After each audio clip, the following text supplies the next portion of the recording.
Now, in this session, we are going to study the Mohr circle method.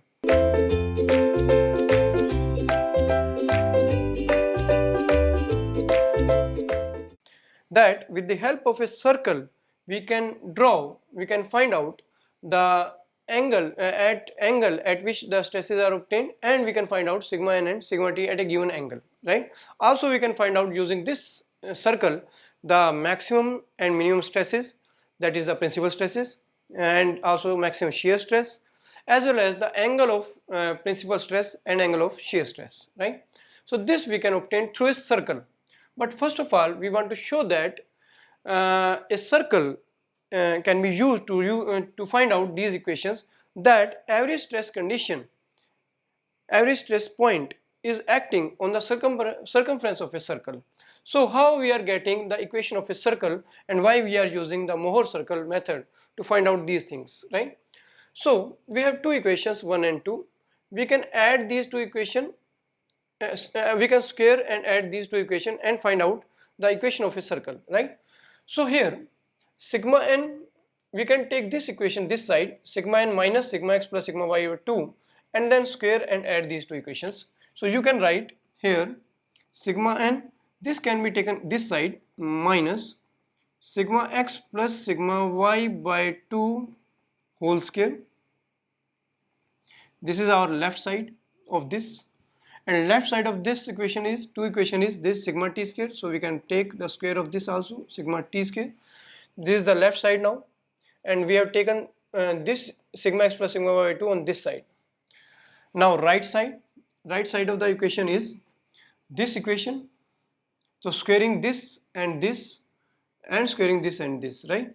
So a minus b whole square, so what we can get is minus sigma x minus sigma y by 2 whole square, so it will become plus whole square cos square 2 theta. This is also squaring this, we will get plus tau square sine square 2 theta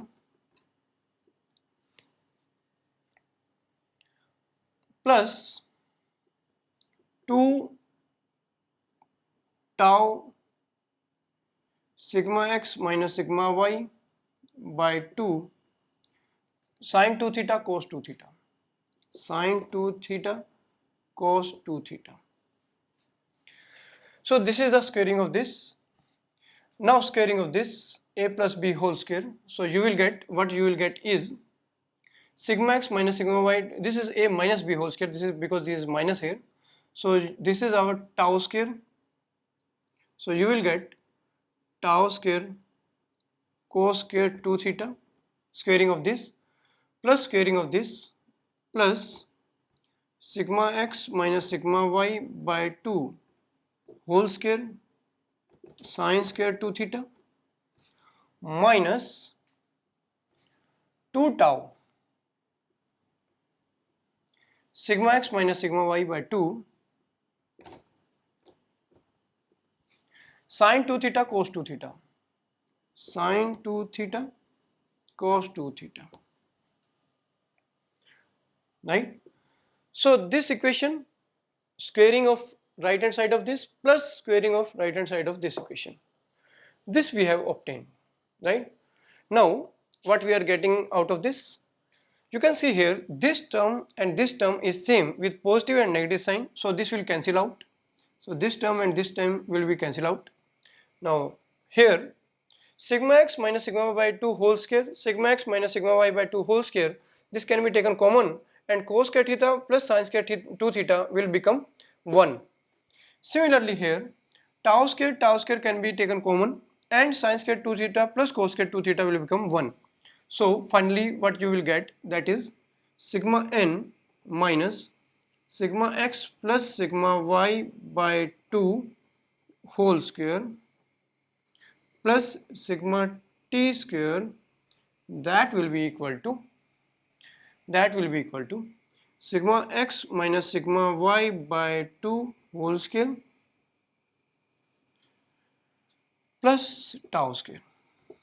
This is the equation which we have obtained by squaring of and adding the equation 1 and 2. Suppose this is our equation number 3.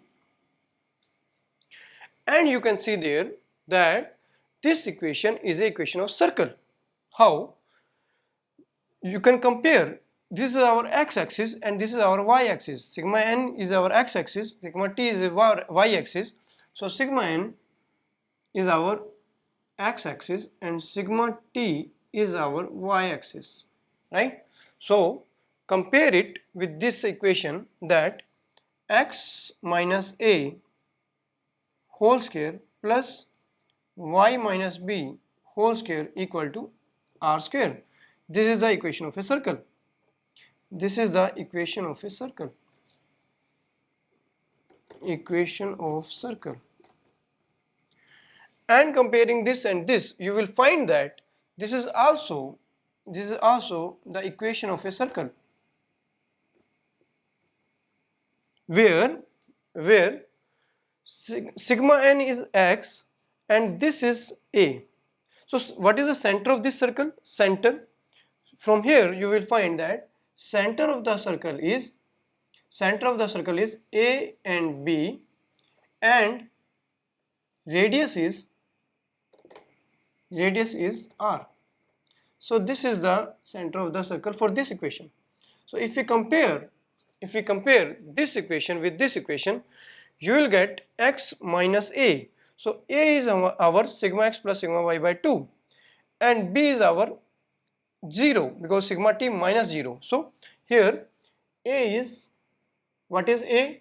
This is sigma x plus sigma y by 2, b is 0, a is this, b is this, and r is, and radius is, this is r square. So under root of this, assuming that this is r square, so under root of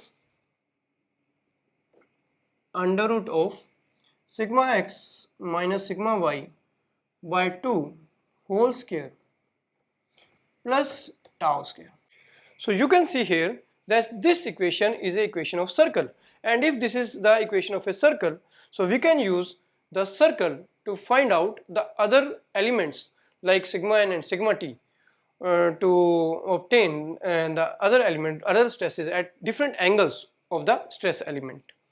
So you can see here that, so what is the center of this circle? What is the center of this circle? Center of this circle which we are going to obtain. So center is sigma x plus sigma y by 2, sigma x plus sigma y by 2, comma 0. X-axis, at x-axis we will take this element, and at y-axis we will take this 0. So this is our center. So coordinate of center we have obtained, and what is the radius? Radius of this circle, so that will be equal to under the root this equation, sigma x minus sigma y by 2 whole square plus tau square. So this is our center and this is our radius of this circle which we are going to get, and that circle is called Mohr circle. So using this circle we are going to obtain the various unknowns what we have done in analytical method.